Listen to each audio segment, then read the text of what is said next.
Good day. This is the third part of our discussions about the accounting equation and the double entry system. So you can see here a good picture on the screen talking about assets, liabilities, and equity. And this time, this will be all about the transactions that we are going to consider, and we are going to determine the debit and credit and the impact to the accounting elements. So allow me to go back to the book copy coming from or of Baliada, in which he has this part here about accounting for business transactions. Accountants observe many events that they identify and measure in financial terms. Again, we have to report transactions based on values or amounts in pesos being our financial denominator. A business transaction is the occurrence of an event or a condition that affects financial position and can be reliably recorded. All right. So this is the financial transaction worksheet. And then in order for us to analyze, we have to make sure that every financial transaction can be expressed in terms of its effects on the accounting equation, that there must be debit and credit. Then we have to determine also if ever that's going to increase and decrease the assets, liabilities, or owner's equity of a business entity. If we use a financial transaction worksheet, actually it's like the basic accounting equation. You have assets on the left side, liabilities and owner's equity on the credit side. So let's have an example. This is an illustration of Gallicano del Mundo company. So the nature of the business is all about graphics designing and etc. And then the owner is Gallicano del Mundo, only one. So this means that this is a sole proprietorship business. So for us to be able to know the transactions, we can prepare a financial transaction worksheet. So this is just one of the ways to determine the balances of the accounts and as well as the effects of the transactions to the different account titles and the specific groups of accounts or accounting elements from assets, liabilities, and equity. So this is an example. We have here a financial transaction worksheet. You have the heading.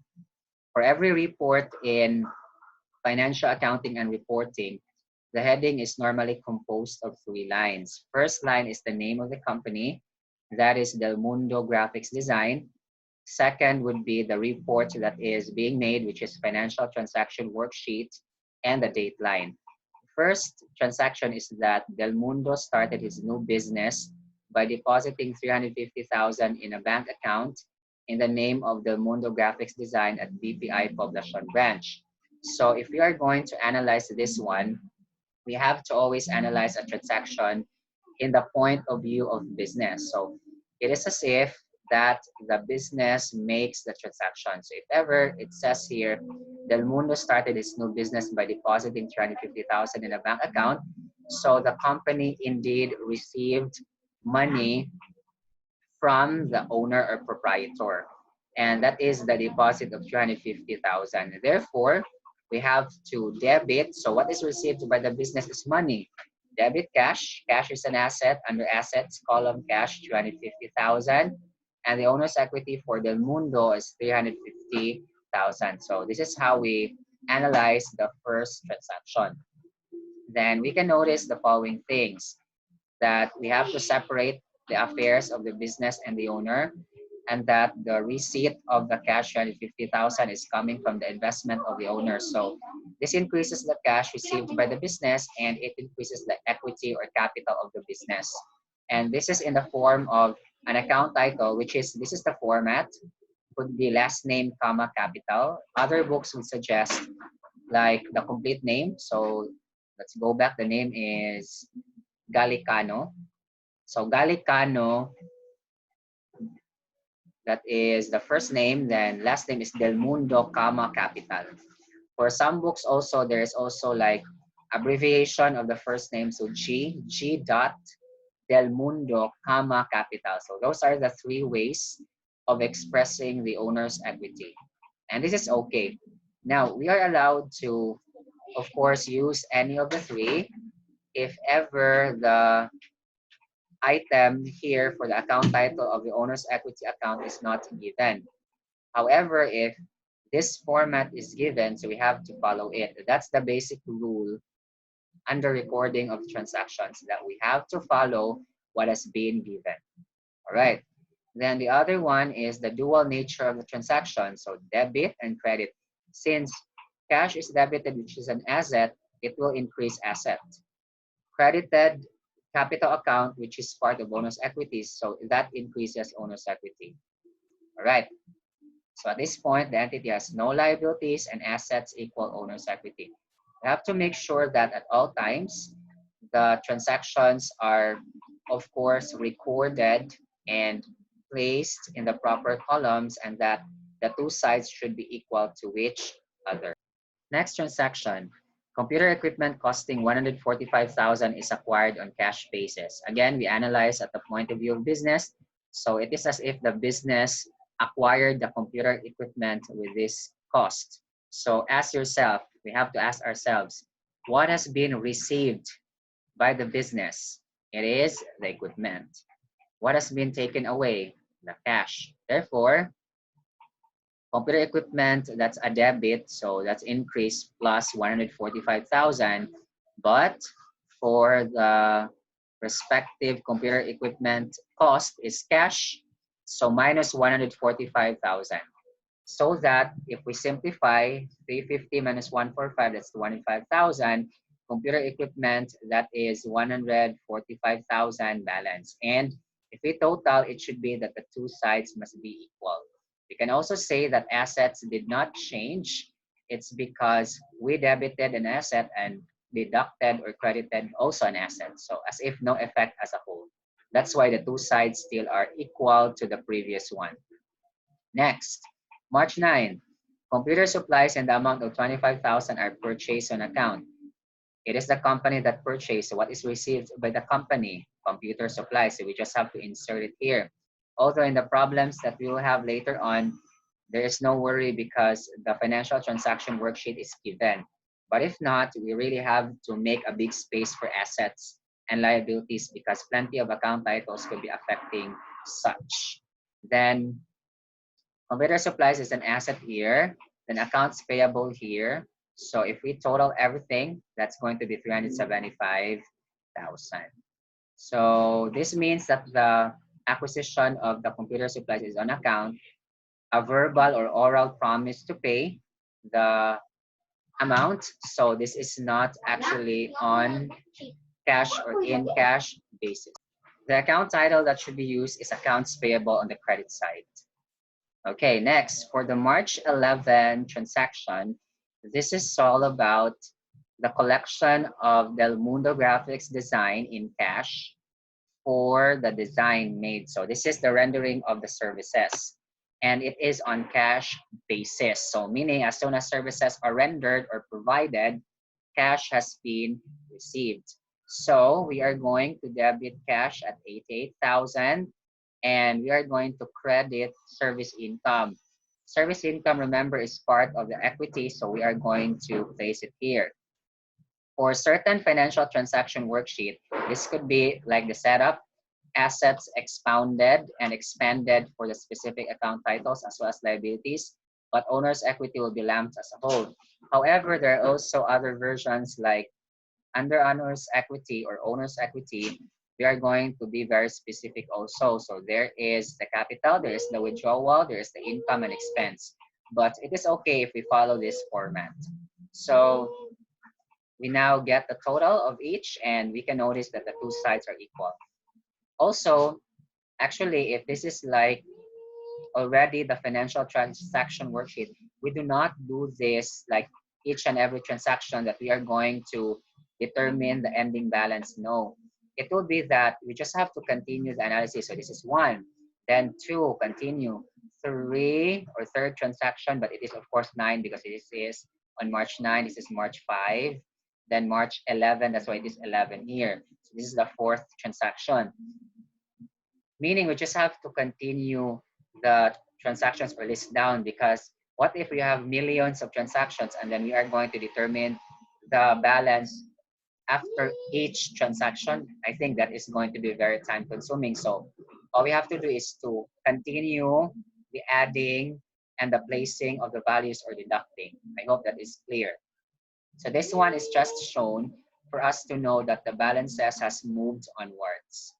Okay, March 16. For March 16, this is payment of the semi-monthly utilities. So this is all about the utilities one-stop bills payment. Okay, so a bills payment service. So utilities. We are going to debit utilities expense. An increase in expense will decrease equity. That's why it is a minus. And the cash is used as payment. So that's a credit. This is also a minus. And we get now the balances. So we deduct any number added to zero equals the number, and owner equity or the capital, or owner's equity is to be deducted by 18,000, and this is the ending balance. So the total would be 445,000. So the process continues from here, 463,000, and then how much is the value like prior and so on. So two sides must be equal at all time or times. Then March 17, this is now that the entity has service agreements with several netpreneurs. So these are probably perhaps the internet entrepreneurs or businessmen to maintain and update their websites weekly. Then Del Mundo billed these client services are rendered but not yet paid. So that's going to involve accounts receivable. There's oral or verbal promise to pay in a future time. If there is a promissory note, in that case, that's going to be notes receivable. But because there's no mention, so simply we will assume it is accounts receivable. So we place it here, then credit, this is rendering of services, that's going to be service income, and that is to be found on the credit side. And we get the total to get 480,000. Next transaction, made a partial payment of 17,000. That's going to be a minus to the liability, 17,000, and cash also, and we get the balances. So when we pay a liability, we actually have to close it. Remember, when we made the purchase on account, we credited the accounts payable. So for it to be closed, we place it on the debit side and we credit cash. Another transaction is that checks totaling 25,000 were received from clients for billings dated March 17. So this means that the clients now paid their respective accounts. So we are going to debit cash and credit accounts receivable, which is a minus of 25,000. Then we get now the balances to equal to 463,000 pesos. Another one is withdrawal of Del Mundo from the business for his personal use. At the end of the business, that's going to be a receipt of a withdrawal. The company receives a withdrawal coming from the owner. Again, the transactions must be separate of the owner and of the business. So that's why it is a minus of 20,000. This is a withdrawal. Increase of withdrawal, a debit would be a minus to the capital account or the equity account. Then cash also would be having a minus. So we get the balances again, once again, and we get 443,000. Allow me also to mention that this is the explanation that we said that an account or a T account, for example, or any account title would be acting as a summary device. That's true because any effects to the transactions would be placed on the specific account titles. Next, what about for this one?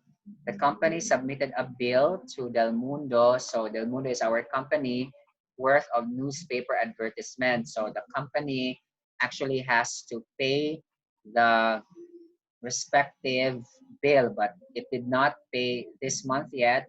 The company will pay next month. So this is now a liability, accounts payable. If you will reach adjusting entries, then you will be able to know or realize that there's more.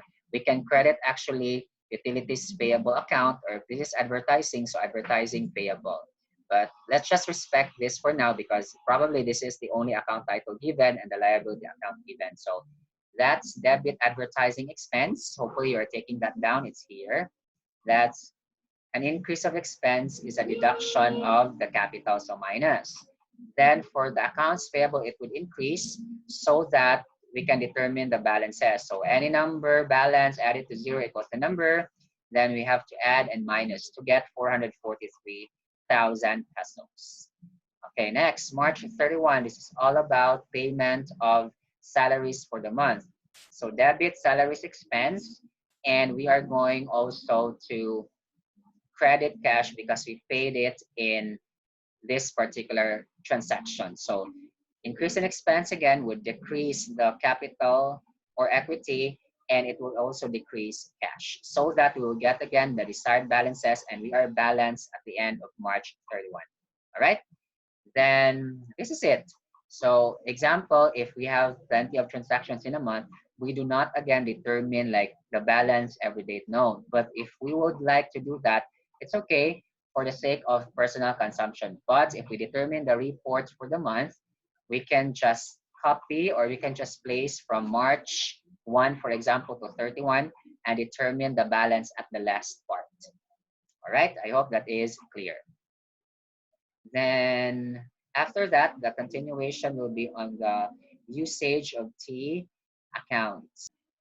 Now, the T accounts is another way of determining the balances of the accounts. So it is again a summary device by which the accounts would be showing the details of both debit and credit.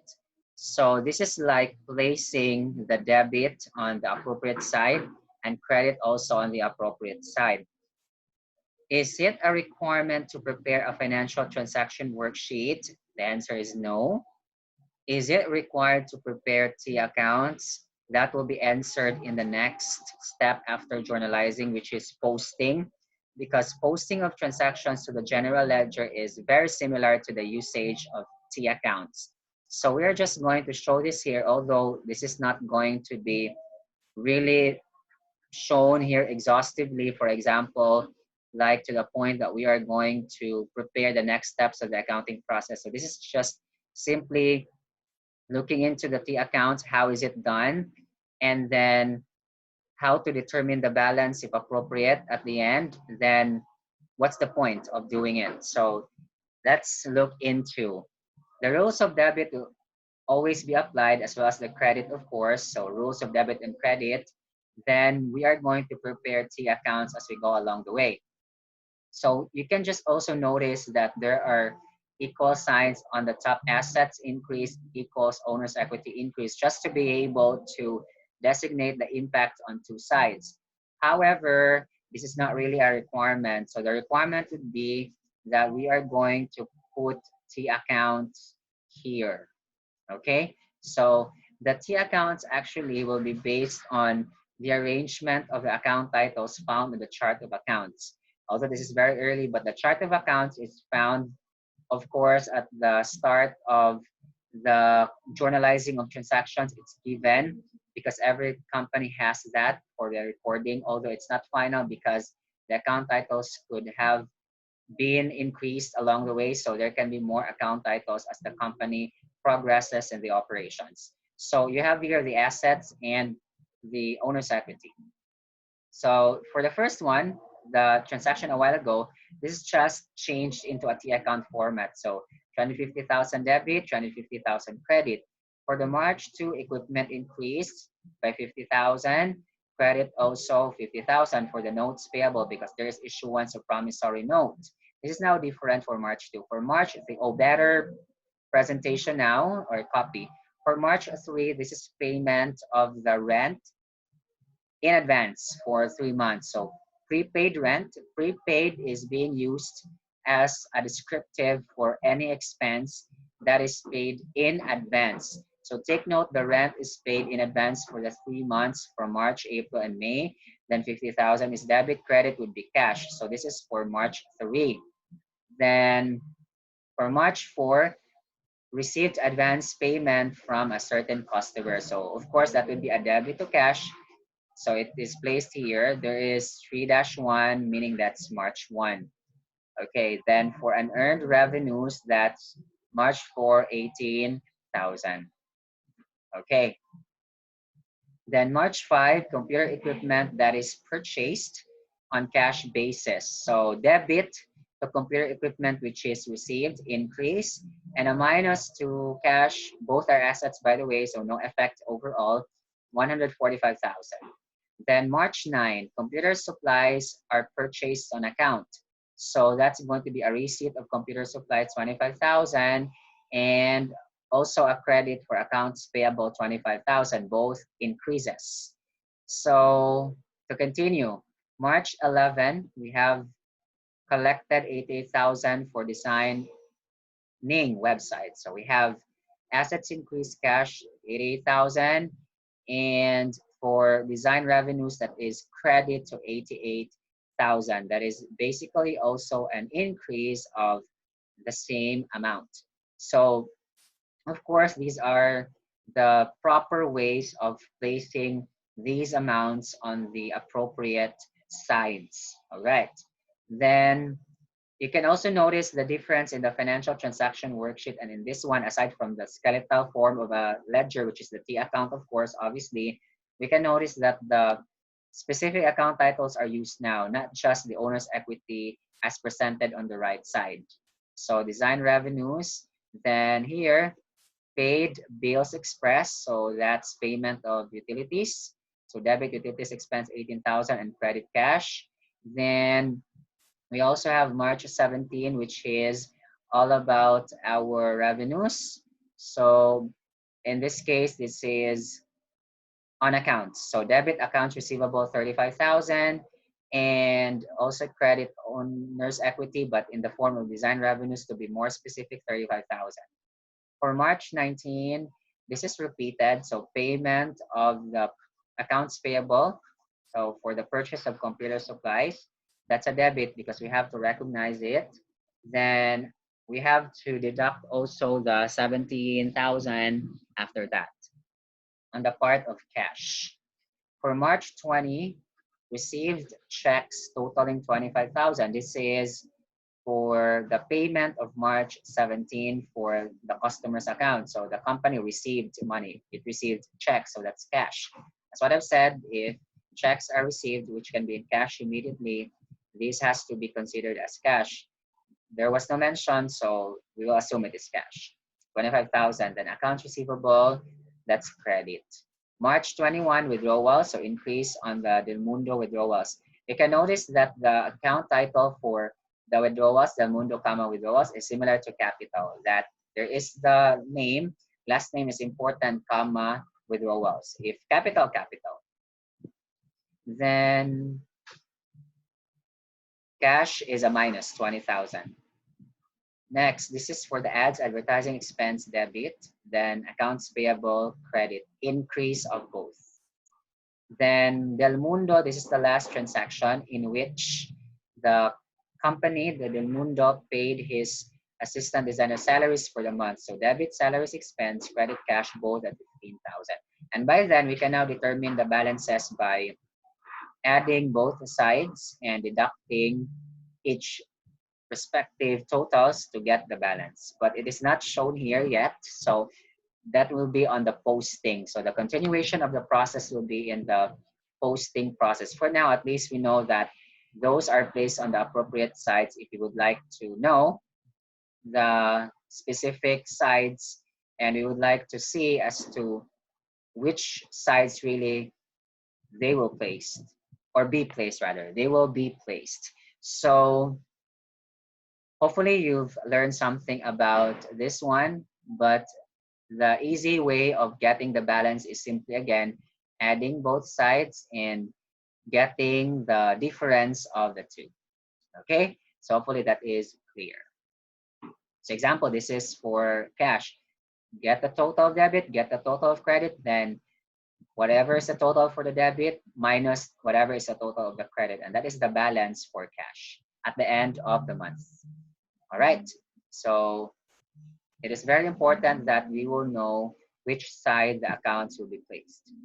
Next, distinction between revenues and receipts. So we have to know that in financial accounting and reporting under accrual basis of accounting, again, better check out my discussions about conceptual framework and accounting standards, that there are terms there which are really different.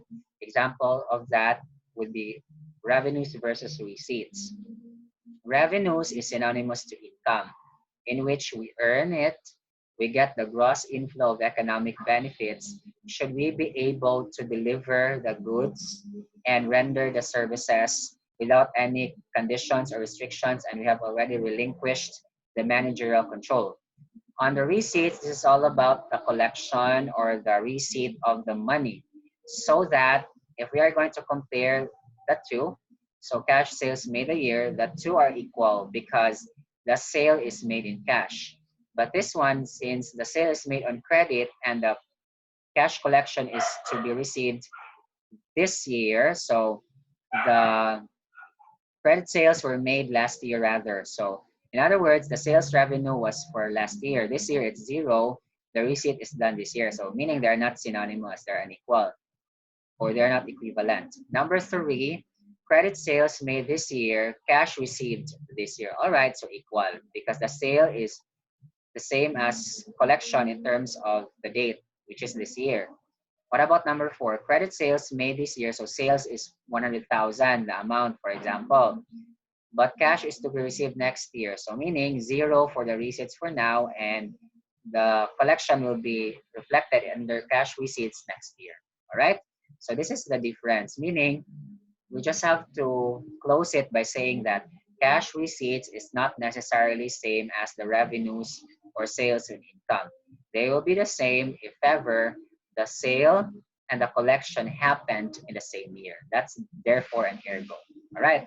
So thank you for listening and paying attention to the details for the third part of the accounting equation and a double entry system. And hopefully you learned something from this respective session and meeting virtually. Then I'll see you next time for another installment and topic under the respective topic and course or subject, which is fundamentals of accounting. And with that, see you next time and God bless.